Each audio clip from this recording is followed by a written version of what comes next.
Hello, everyone, and welcome to today's Insightful Accountant webinar, Making the Jump from Brick and Mortar to Remote in 2021, presented by Jeff Phillips, sponsored by Melio. Insightful Accountant is an online news and information source written for small business advisors interested in the latest news and offerings in accounting technology. My name is Emily Hedrick, and I'll be your webinar host. If you have any questions during this session, please enter them in the Q&A box and we'll try to address them. Everyone will receive a follow-up email later today with the recording and presentation. Today's speaker is Jeff Phillips. Jeff serves as the CEO and co-founder of AccountingFly. He also serves as the publisher of Going Concern, the popular accounting media blog and home to the largest audience of CPAs of any publication or website. Jeff has been named among the top 100 most influential people by Accounting Today 4 times and honored as Monster.com Salesperson of the Year in 2007. He serves on multiple professional and community boards and is the 2020 president of the CPA Consultants Alliance. He completed his economics degree from Baylor University and MBA from Southern Methodist University. Jeff is based in his hometown of Pensacola, Florida, with his wife and 3 children. Thank you, Jeff, for being here with us today. And when you're ready, you can get started. Thank you, Emily, and just making sure you can hear me and see me before you go full on mute. Everything look good, sound good? Good. Yep. All right, then we can begin. And greetings to everybody, wherever you're calling in from. I'm in Pensacola, Florida. I have a sweater on today, but thankfully I don't even think I need it. It looks like it's about to break 60, and I'm so grateful for that because we have not had sunshine or warm weather here. Now, if you're north of here, I would not complain to you about cold weather, so don't let me do that. But I'm glad you're here and really look forward to spending this time with you. I want to thank our sponsor. The reason really for bringing us together and the reason why I'm here today is Melio. You'll be hearing more about Melio and their fantastic payments product here in just a minute. As Emily said, I'm Jeff Phillips. Only thing I would add to the intro, and I appreciate the kind words, Emily, is recently I've taken a job change, so I still serve as chairman of AccountingFly, which is a recruitment company. AccountingFly essentially is in the world of staffing virtual accountants that are based in the U.S. or into U.S. accounting firms and accounting teams. So it's an important project of mine. And this year, I took a new role as CEO of a company called Paget Business Services. So Paget is one of the largest small business payroll, tax, and accounting firms in North America, with over nearly 300 locations in North America. So still keeping tabs on the recruiting game, but now running a large firm. And what I've learned in both of those environments is what I'd like to talk to you about today when we're talking about making the jump from brick and mortar to remote. What this webinar to me is about is to give you practical tools to take steps forward in building a modern firm.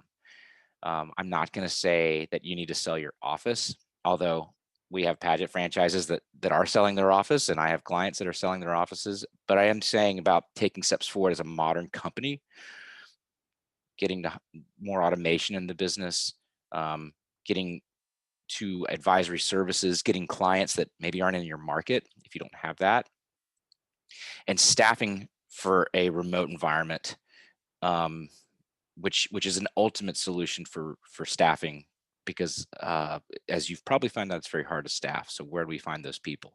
So a playbook for 2021 around a modern firm.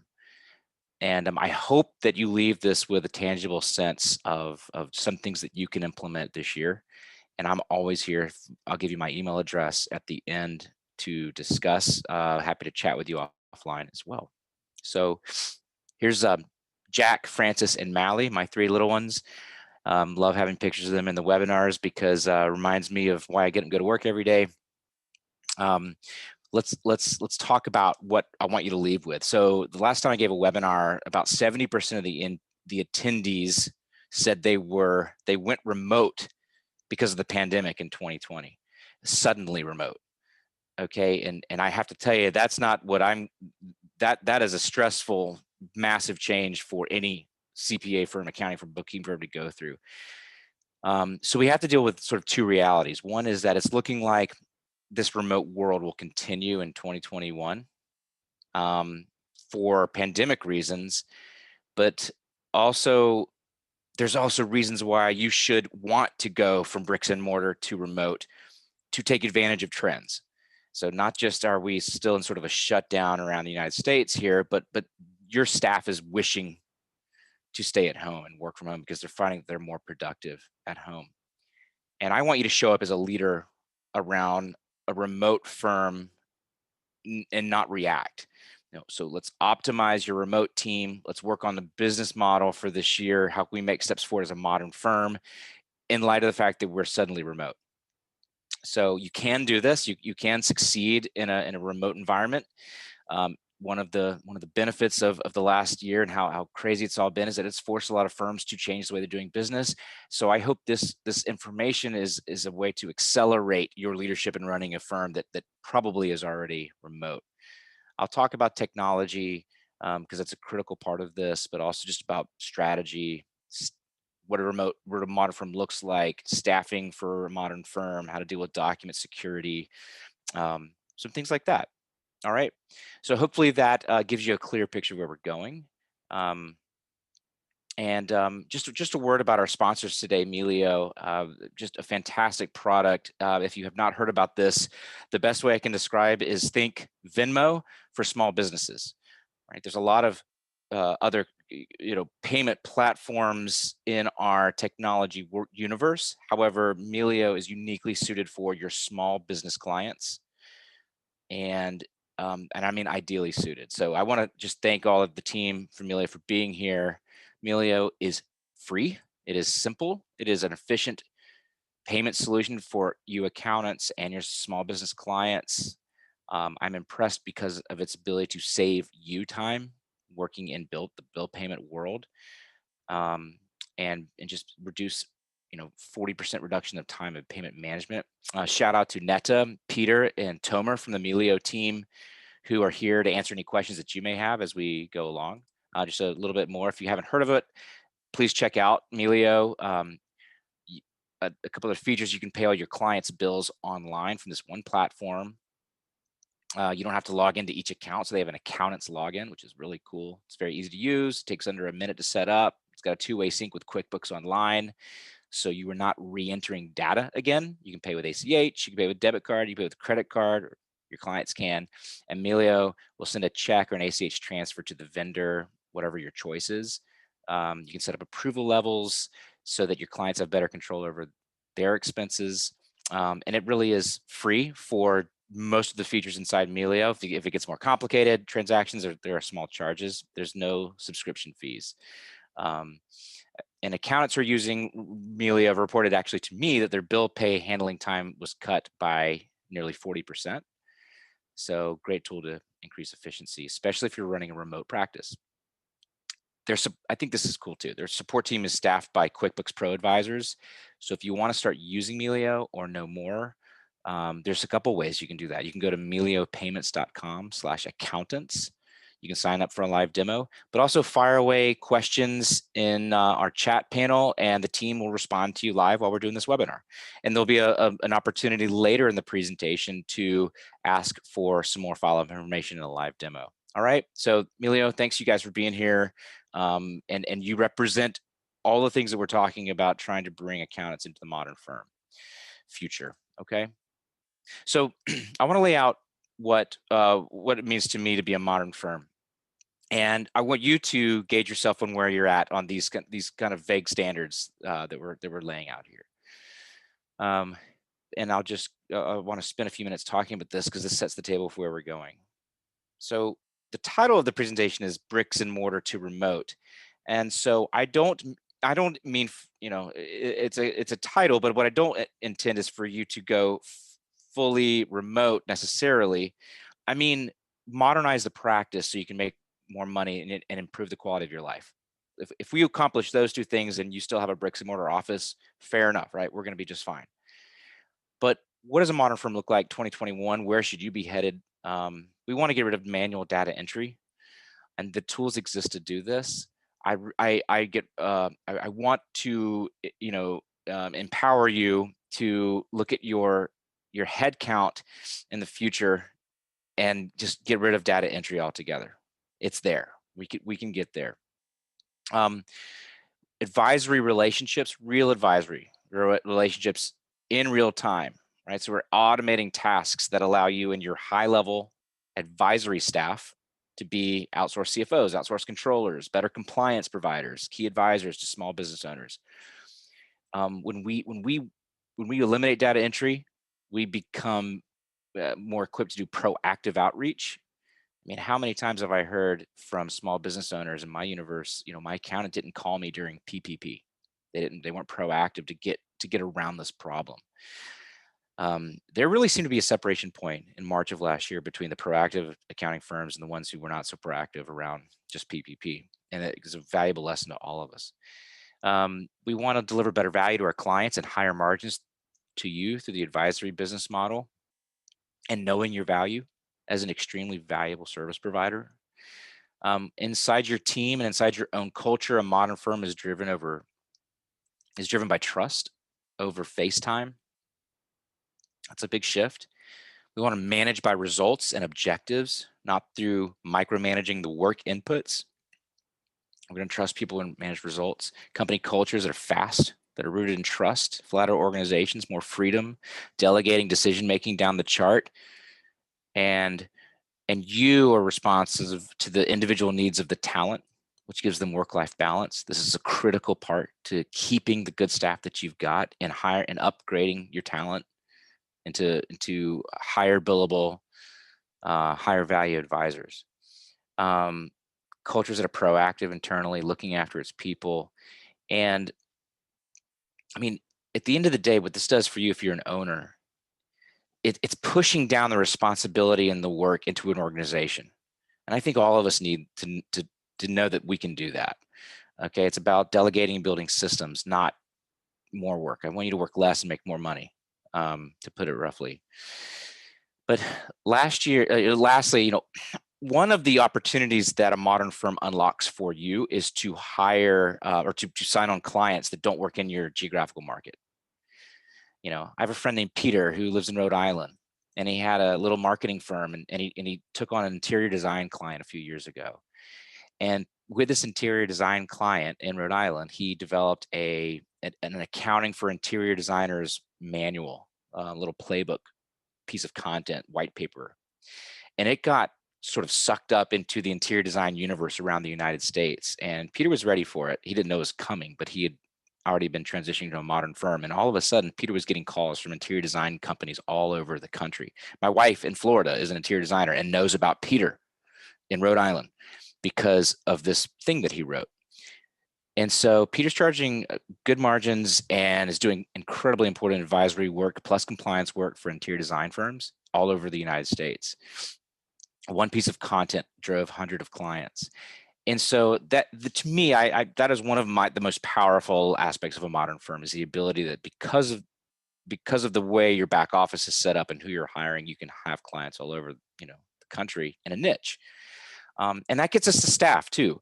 I want to talk about staffing. It's near and dear to my heart, but I know it's a near and dear pain point for you. And when you start hiring anywhere, stop worrying about where your staff work, you can actually make incredible hires. We're going to talk about that quite a bit today as well.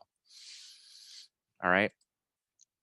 This is a funny picture that it reminds me of this painting that my grandfather did. He did a paint by numbers above his dining room table when I was a kid of the Last Supper, of Da Vinci's The Last Supper. And now I found this reimagining of the Last Supper on the web as a Zoom call. And it has reminded me of the last now 13 months of our lives, this new normal daily life living in Zoom. We are all on Zoom right now. You ever just want to turn the video camera off and just take a phone call, for crying out loud? This is like the metaphor for what's happened as this suddenly gone remote. And I get it. Like, if you've gone suddenly remote, you have lost a few things. You've lost control or a feeling of control of your team's productivity. You've lost some of your team culture. You've lost that nonverbal communication, that watercolor talk. water cooler talk, not seeing our clients nearly as much, and we can't forget what they're going through. Okay, so there's no doubt we're losing these things, but modern firms, the firms that I mentioned in the previous slide, they are addressing this. Actually, they're thriving, and they had a really good 2020 in business. They're communicating with their clients now remotely more often over Zoom. They're automating alerts, they're automating issues and being proactive, not reactive. Inside their teams, they're finding that the staff are more engaged, they're more productive, they're having a little bit of more work-life balance. I mean, so the hardship of 2020 has actually opened some opportunities for a lot of us to work smarter as remote companies. So if the title of the talk is Bricks and Mortar to Remote in 2021, I mean, look, I know firms that have sold their offices, like I mentioned earlier. I'm not saying that's what you want to do. It's really more about a modern firm may be going remote, and there are certain elements that absolutely will be remote, and you will stay remote in many aspects of your firm. But we want to automate tasks, reduce data entry, hire up, get into advisory, get clients anywhere, get staff anywhere. This hybrid, if you get there, you're going to thrive. And so I want to talk about two following topics for the webinar. One is I want to give you a perspective on the fact that remote work and remote firms just aren't going anywhere, and then give you 8 tools to make the leap from bricks and mortar to remote. And the first case that I want to make to you, kind of taking a step back and going into the data, and we're going to work in a polling question here right after this slide, is that remote work is going to stay here after the pandemic is over. And I need to build that case for you, because if I can successfully get you thinking there, it will change your mindset of one of, all right, I can embrace this, and that's a good thing, rather than resist this, which makes us miserable. 29% of working professionals say they would quit their jobs if they couldn't continue working remotely, according to an online survey of over 1,000 professionals by Live Career, an online resume service. Why in the world is this the new normal? I'll tell you, having built a company that does remote staffing, is that remote work was coming as a big solution to the talent crisis. We have a client in San Francisco that was on Market Street in San Francisco. Think about being a CPA firm in downtown San Francisco trying to hire a tax manager. Well, they were trying to hire a tax manager for 14 months on a 30-person firm. It's absolute misery for the partners and the staff. Overworked, not filling this critical role. I sat down with them and said, I think we can fill this job remotely if you stop caring where they live. And we ended up finding somebody in Philadelphia for them. And yeah, the firm had to make some bricks and mortar to remote adjustments. They made those successfully. And that person is still there 3 years later. I think it's 3 years now. And on track to become a partner at the firm, at a traditional tax CPA firm. So it is absolutely possible. So if you can accept this, it will make staffing and executing your vision, finding the people to get your firm where you want it to go, a lot easier than it is. And believe me, I know how hard it is to hire people. So, I think you can find great team members when you go remote. It will probably open you up to getting more clients as well. I want to, in a second, give you a couple more data points that I think you might want to chew on about building this case. But first, I'm going to bring in Emily, and let's knock out that first polling question, Emily. Okay, sure. So you guys will be seeing question number 1. It'll be a pop-up. How would you describe your situation? Our firm was working remotely before the 2020 pandemic. Our firm began working remotely during the 2020 pandemic, or our firm never worked remotely despite the 2020 pandemic. And I'll just give you guys about 10 more seconds to get your answers in.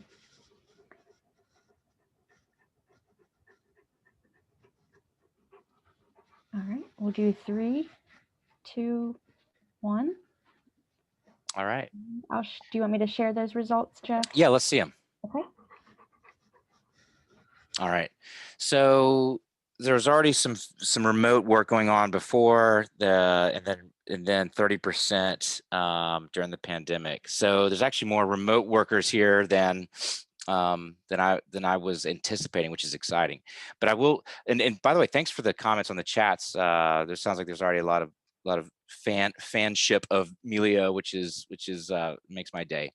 I want to make a couple cases for you about. I saw a comment in there that said remote is not the new normal; it's temporary.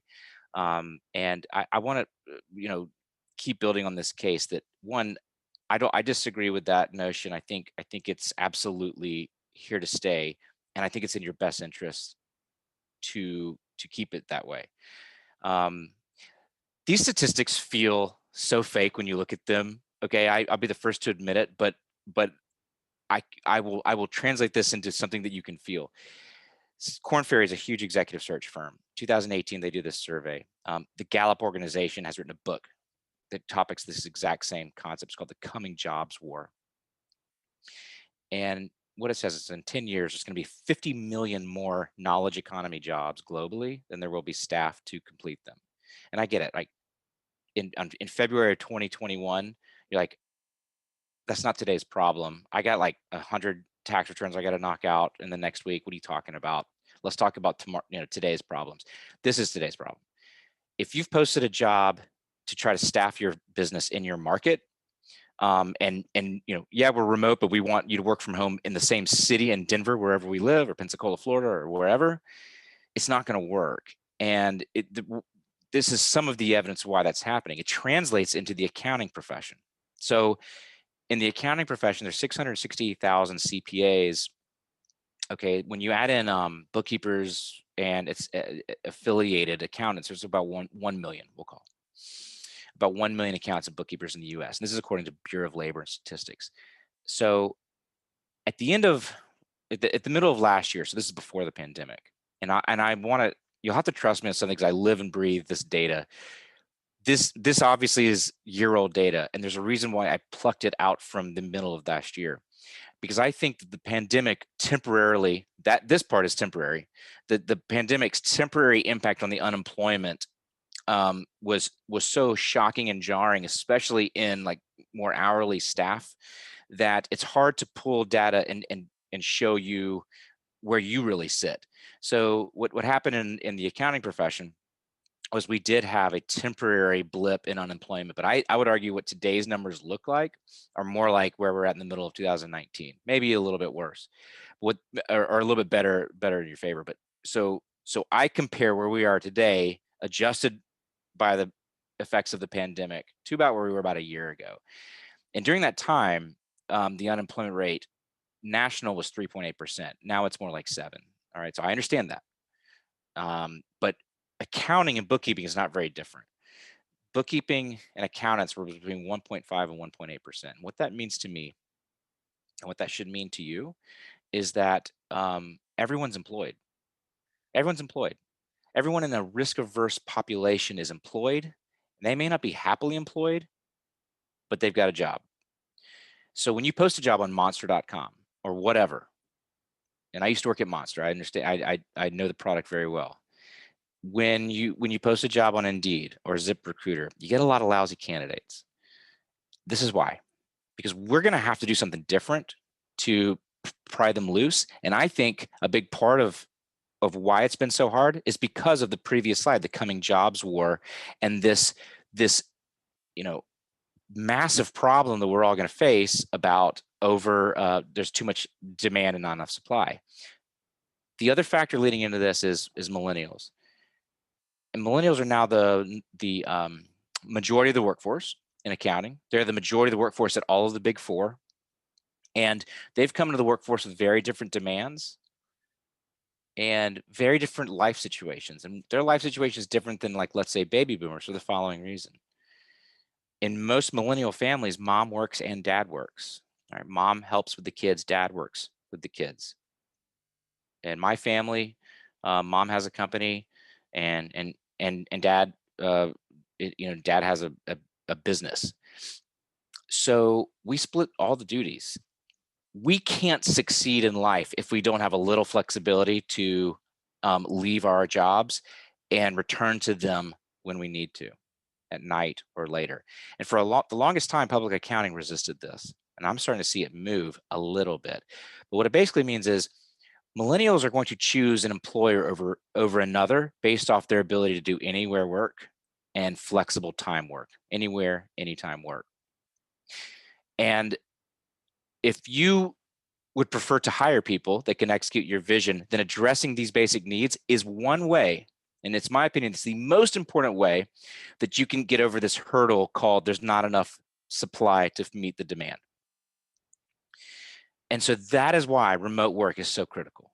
And why making the jump from bricks and mortar to remote and your staffing is absolutely necessary and urgent, because right now, the best way to make a hire is to stop caring where they work as long as they have the right credentials and you making the adjustment to them. And then beyond that, you're going to want to be a more flexible work employer to meet these needs. And if you want a resource that is very, very valuable, I would check out Convergence Coaching, their Anytime, Anywhere Work Survey.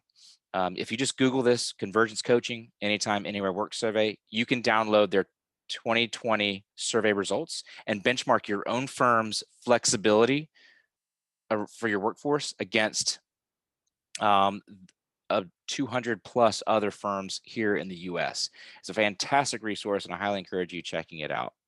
So get comfortable with remote teams. We're looking at one now. And remote teams. For the 50% of you that are remote, congratulations. And you are why I am passionate about remote work and remote companies, because I think you can find the best talent on the planet. I think you can run a more productive firm. And I think you can create a company that leads to more profits for you while also enriching the lives of your staff. It's not easy, but it is worth it. It's worth it for you as the owner, and it's worth it for your staff.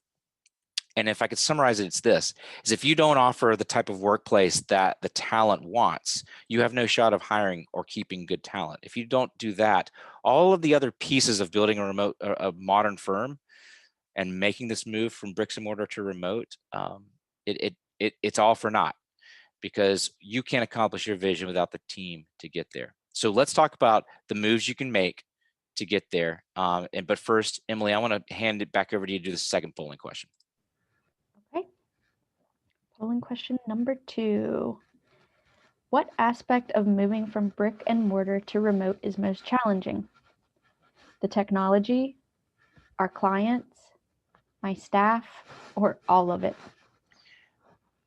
And for those of you who are already remote, I just am curious, just in general, in your journey to create a more modern firm, which one of these is just a general ballpark challenge, biggest challenge for you? And Emily, when you finish it, you can show it briefly, and I'll just comment on it and move on. Okay. I'll count you guys down. We'll give a few more seconds. 5, 4, 3, 2, 1.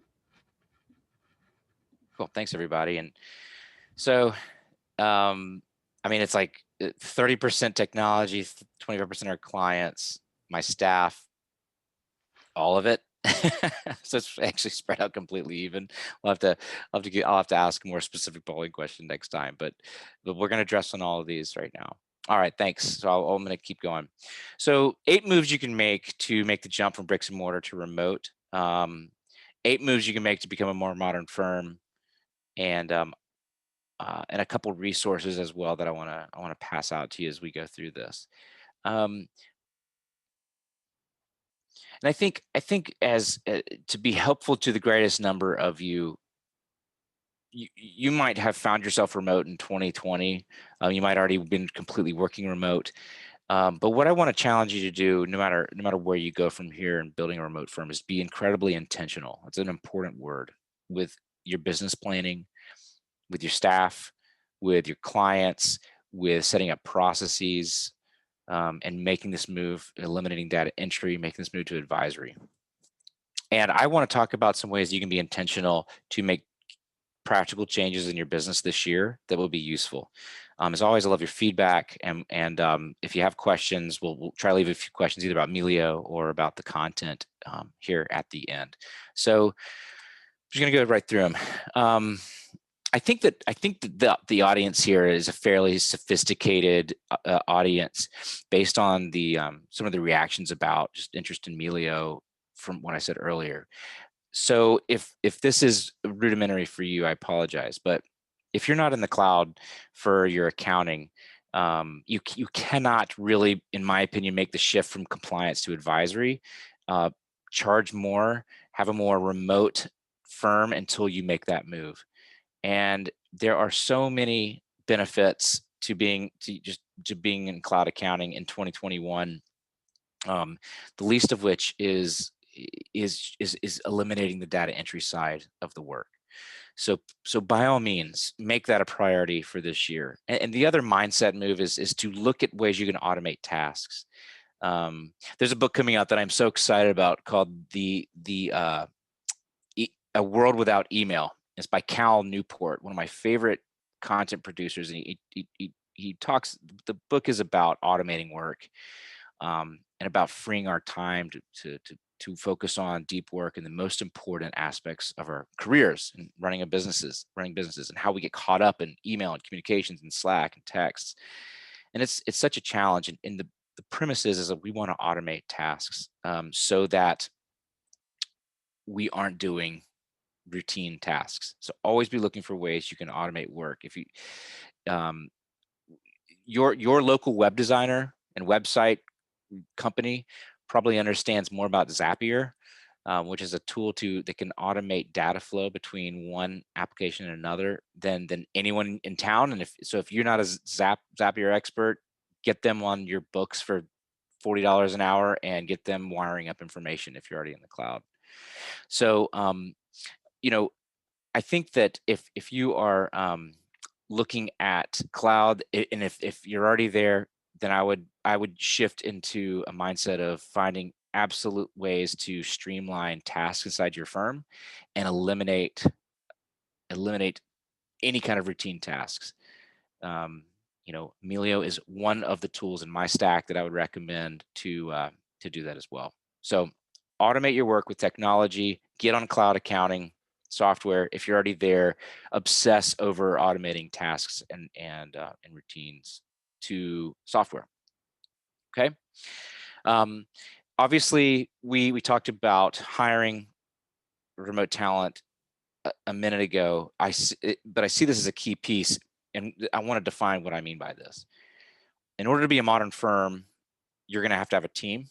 If you want a team, they're probably not in Tulsa or Birmingham or Auburn or wherever you're at, but they probably are available if you opened up your job search, your career search to the entire US. So by not caring where your team works, you can increase your own capacity. And you can do that with two types of talent, with freelance talent, which I want to talk about in a second, or permanent talent. And instead of taking 6 months to fill a permanent role, you can fill it in 3 or 4 weeks. And the key action in 2021 is truly map out your growth plan, create an organizational chart if you don't have one, and be looking at what staffing gaps you need, either permanent or part-time inside the firm. Just a word about what's available to you with freelancers. If you haven't hired, usually when I do these webinars, about 80% of the firms on there have not ever hired a remote freelancer to do like contract level work. For example, tax season, you need a tax preparer who understands, the forms you're working on and can help carry the load for 3 months. They come in, they know your tax software, they know your general ledger software. You train them on your process. They work from their house. They get the work done. It alleviates the pressure. It expands your capacity. Your team's happier. You're happier. You're still making a profit off of this. 30% of our labor force in the US today identifies themselves as a freelancer, not a temp, a freelancer. What that means is they're an expert in whatever field. They would not take a full-time job offer from you if you offered it to them, and they're available for you on temporary plug and play talent. It's huge in tax. We're seeing it in audit. We're seeing a lot of it like cleaning up for CAS, like transition someone from one software to another. And so on-demand labor, if you don't have a strategy around on-demand labor, you will probably not win the war for talent. And so a remote team is the way to go here. Now, you can't do a remote team if you don't have cloud accounting software and you don't have the other pieces to play here. But fractional talent, full-time talent, this is how you get this vision of moving from bricks and mortar to remote, building a modern firm. This is how you execute this. All right, so remote work. Now, if you hire remote talent, you're going to have to give them somewhere to work. All right, and it shouldn't be their car or their bathroom or the gym or a Starbucks. We need a home office. And I will spare you a lot of the details on this, but I do have a handout that for any of you that wants it. We actually have a home office remote wish list for remote accounting firms. So if you're going to buy things for your team, or if you want to buy things to get them home office ready, I'd be happy to share that with you. But the mindset here is you got to remove roadblocks to increase productivity. And one of the biggest roadblocks, in my opinion, is bad internet. So how many times have you been on a video team, a Zoom call with your team, and somebody's glitching out? I don't want that happening when somebody that works for me is talking to a client. So one of the perks that we've recommended to some of our clients is to upgrade the Wi-Fi for their staff. Since everybody's working from home, the staff would appreciate it. It alleviates a lot of stress. You're just killing a roadblock right there, because every house in America right now is pulling off Wi-Fi off this residential Wi-Fi grid. So you're going to want to have the maximum amount. So in our sheet that we've created, which I'm happy to share with you, I actually give you a process and how to test home Wi-Fi, and then how that compares, like how in running Zoom, running your kids' iPad downstairs, et cetera, et cetera. So decide on an item that you might want to bonus your team with, or give as a perk that also reduces a roadblock. So we talk about chairs, we talk about multiple monitors. This, I just realized I'm not on the screen. So I want to show you this picture of a home office setup. And one of my favorite home office tools here is the laptop riser. So I'm on a Mac, I'm on a 10-year-old MacBook Air right now talking to you, but I have a laptop riser, which costs like, I think $30 on Amazon. I think I have a link to that in the into the wish list. But if you are having Zoom calls with your clients, let's have the camera up here, right, at eye level, not looking up your nose or down from on high. And so this is an absolutely easy tool to put in front of everybody's hands. Another one's remove the roadblock of sound distraction. I mean, for half the pandemic, my kids were downstairs. Thankfully, now they're in school, but a lot of people are not back in school yet. So if you got dogs, if you got kids, this is a Jabra Evolve headset, Jabra Evolve 40. It's $115 on Amazon. And you could record podcasts on this headset. But I had yard people, my yard crew, helping me do some yard work. They were cleaning the gutters right outside this window, a second story window, with a blower, while I was doing a webinar. I did not know they were coming. And so I asked the host if they could um, hear the yard blowers while I was wearing this headset, and no one in the audience could. I couldn't believe it. So I don't know about you, but like, noise is a big distraction for me. And speaking of that, like sound machines, like the ones that you put in your room when you had babies, or if you have babies today, the sound machines, I have one in my office and run it all day long, so that I'm not distracted by noise in the other parts of the house, etc. So these are basics, and those of you who are already remote, if you have a favorite, chime in on Q&A. I'd love to check them out.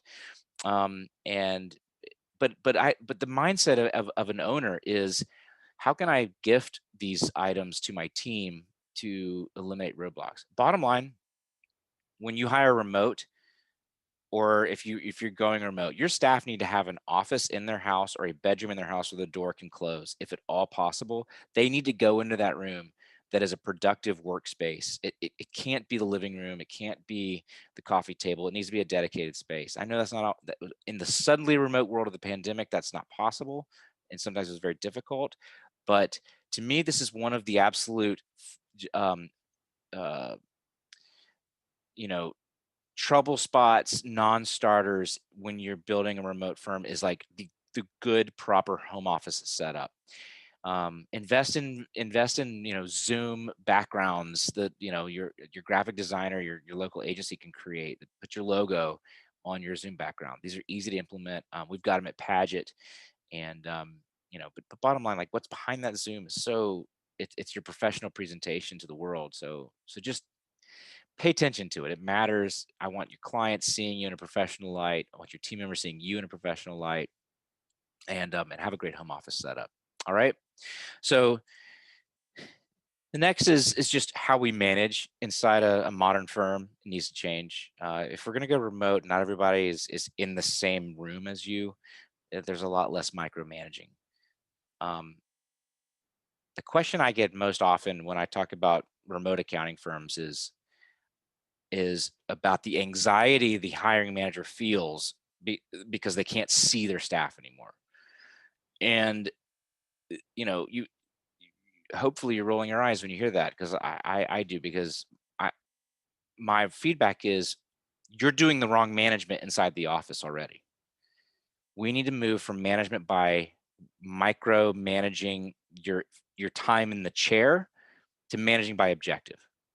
All right. And this is you as a leader showing up as a person who's providing mission control, defining the mission, defining the vision, defining the systems that run the company, not micromanaging your team. In fact, you're going to release your team to go do great work.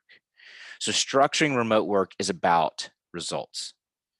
And you will go so much farther and be less stressed when you focus on the results. And that comes down to this action of every project and every obligation inside the business of who does what by when.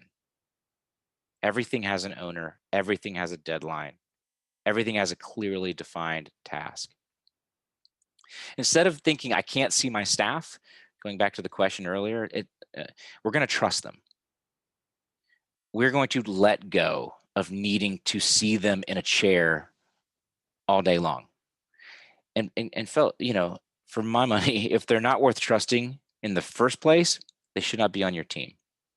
So we're going to let them go. You're going to release a lot of psychological pressure on yourself by just trusting the people that you hire and that you manage. You should tell your team that what you care about is work getting completed, projects getting completed, happy clients, and that you're going to eventually manage this work in project management software, which is the other key action inside the management by objective. This is, to me, the linchpin here is of the remote firm as you not as the best tax preparer in the tax firm, but you as the orchestra conductor and running the system called your accounting firm. Management by objective works very successfully when you get out of your email and get into project management software. There are multiple project management softwares built for accounting firms on the market. If you're a Xero shop, they have one built in called Xero Project Manager. There's Carbon, Karbon. There's Jetpack Workflow. There are products, and they all have different pluses and minuses. But here's the most important point. One, the communication that happens around a project should happen in a project management software. It gives the manager the visibility of where we're at, and it gives the direct report, the ability to communicate to the manager what they're working on and how hard they're working.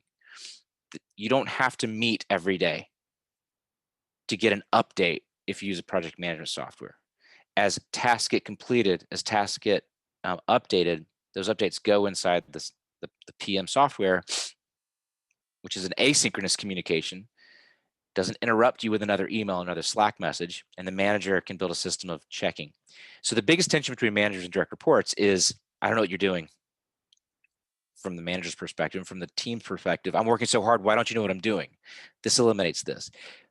If I were running a company that all of our employees were in one office, I would still implement a project management software for every project inside the company, just to eliminate email, to have more visibility inside all the projects, and to streamline the company. So key actions here that you can take away is start investigating these different products. Look at yourself as mission control. Look at yourself as a leader, as now showing up as a trusting leader, and get out of the FaceTime mindset. And if you want to talk about office hours and when people should work, I'm happy to have that debate with you. That's a world I live in and consult on, and happy to talk about it. So next we're going to talk about isolation, because if you are going to grow a remote firm, this is going to be a reality of your staff. And it's one of the downsides. It's one of the downsides. 40% of people, according to a webinar of a management consulting I was watching, 40% of workers say they feel isolated at work. So we're going to have to build teams and build culture remotely, or sort of a hybrid, depending on where you're at. And I have to say that number is real. And for multiple reasons, you want to be checking in on the mental health of your team, the morale of your team as a leader, as a team member, because what are we going through in the world right now with the pandemic? We've all been so isolated and under pressure and under fear. So there's a difficult time going on. Everyone is suffering in some capacity right now. And so how do you want to lead through that? Culture is hard to get over remote. It's a challenge, but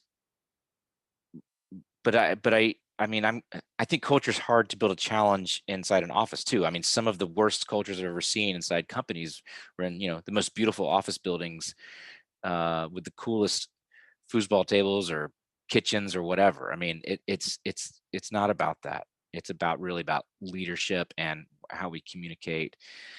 So just some key actions to address this inside an accounting team right now is, as a leader, encourage all participants to speak up in meetings. I'm going to show you in a minute how we do that. We advocate creation of buddy pods or mastermind groups, teams you can get together and just kind of work on problems together. At Paget, we have office owner mastermind groups, and they can get together over Zoom once a week and have kind of an open and honest communication about what they're dealing with. Your team can be doing the same thing. Work into your daily workflow of just making phone calls to your staff and ask them how they're doing. This should be a system. This is a part of just building culture. I mean, culture is how we lead, how we feel about working inside a business, and all of the sort of ways that we do things together. So reach outs are important. I would stress that you should be over communicating right now, especially as a firm owner. If you're not a manager and you're a direct report, over communicate your updates, your status, where you are with projects, hopefully in a project management software. I said earlier about trust being how leaders ought to show up right now in remote work. So over communicate your trust, invest in that right now. And that is how I want you to communicate. Just work with every person inside your business to meet their personal needs. They're going through a lot. They're going through childcare issues, parent issues. They need support. They need to know that their company is there for them. A couple other things that we do. The leadership team at Accounting Fly, we have a weekly just coffee check-in. It is not a time to talk about work. It is a time to actually talk about our kids and what we're going through in life. And it's funny how close we became because we just did that. We also have watercolor on the agenda before we meet. We spend a few minutes in our meetings actually just catching up before we get into the business agenda. So So invest in this. Again, it's an important topic, and I'm happy to talk offline with anyone about it. Couple more just key moves you can make going from brick and mortar to remote. And one is the idea of being really intentional inside your company with regards to communication. We are all struggling with too much inbound communication, and the lead dog there is email. So it's important to have clear and distinct ways of prioritizing communication flows. How are we going to give updates? When do we meet? How do we update on projects? And I'm a big advocate of creating cadence around how you communicate and when you communicate. Sketch out a communications plan inside your business. I'll give you just an example of one. If email is overwhelming, I all feel it. We all feel it. If an email is coming in from an internal source, I like to prioritize email as a 2 or 3 day turnaround, unless it's a client. There's a different rule for a client. It's a client, it's same day communication. We also use Slack. Slacks are what you use if you have a quick question about a project. And Slack is about the same day. I'll get back to you today on Slack. If you text me, we know it's urgent. Yeah, so I'm creating like 3 different channels of inbound communications. I understand that. But what we're also doing is there needs to be different pipes for different levels of urgency. And so, while I'm on a mission to eliminate my life from email, it still exists. I can't help it. And I would definitely advocate having a plan about giving weight to different levels of communication, like I just suggested. And if nothing else, it gives you a sense of how to prioritize messages that you get in every single day. So be clear when communicating, because most of our communication now happens over video or it happens over writing. So if you're writing, we've got to be clear. We've got to give context in our answers and not just one word simple answers. We need to try to write emails that eliminate the need for future emails, is the rule I give you. And we meet over video, right? And so the video is such a critical component of building remote companies. It can be kind of miserable if you don't attack it the right way. And I think while there's a lot of rules, I'll give you just a couple. Everyone wears a headset. Everyone mutes upon entry. Use the raise the hand feature to ask a question. And here's my favorite. Rate the meeting. At the end of every meeting, as a part of your culture, part of your cadence, everybody rates the meeting. If you've read Traction, I'm sure some of you have. It's one of my favorites. Traction's a book about running a business. And one of the greatest pieces of feedback I ever got out of Traction was just asking your team to rate the meetings. When we do it in our daily stand-ups, we do it in our project updates, and we do it in our management leadership check-ins. And it's a powerful tool. Because you get feedback. The little things that people are thinking that they don't share with you, they kind of have to say it if you're asking them to rate the meeting. And you say, on a scale of 1 to 10, how was this meeting in terms of being effective for our team and for you? And if you don't get a 10, which you never do, by the way, then there's some feedback you can incorporate into the meeting. It is so uncomfortable at first, but then as you go along, it gets better and better and better. So there's only one more, then we'll wrap up, but I want to go ahead and hit polling question 3, Emily. So back over to you to hit polling question 3, and then we'll do our last one. Okay. Polling question 3 is, what is one action you will take as a result of this webinar? Yeah, what is on your mind as if anything that you've heard that would be one thing you could accomplish in 2021? And Emily, since we're pressed for time, we'll skip showing it, and I'll just get into the last one. Okay, that's fine. I'll give everybody just 5 more seconds. 4, 3, 2, 1. Awesome. Thank you. And just so you know, the top answer was change or add software. Oh, there's a tie between software and processes. So thank you. All right. So speaking of one that covers both is just diving into your process around documents and workflows. I mentioned Traction earlier. You know, one of the best parts about Traction is to look at every part of your business as a system and to document those systems as steps of a process. And when you get to that point, you can delegate more work. You have more consistent throughput. And so I think it's an important goal to document your systems, especially because you're one, we've gone through a massive change in 2020 and we're probably going to continue changing. So a lot of these processes have to change. And by the way, anytime you see that you're getting too much email on one topic, there's usually a process that's broken. Anytime you have you get a complaint from a client multiple times, there's probably a broken process.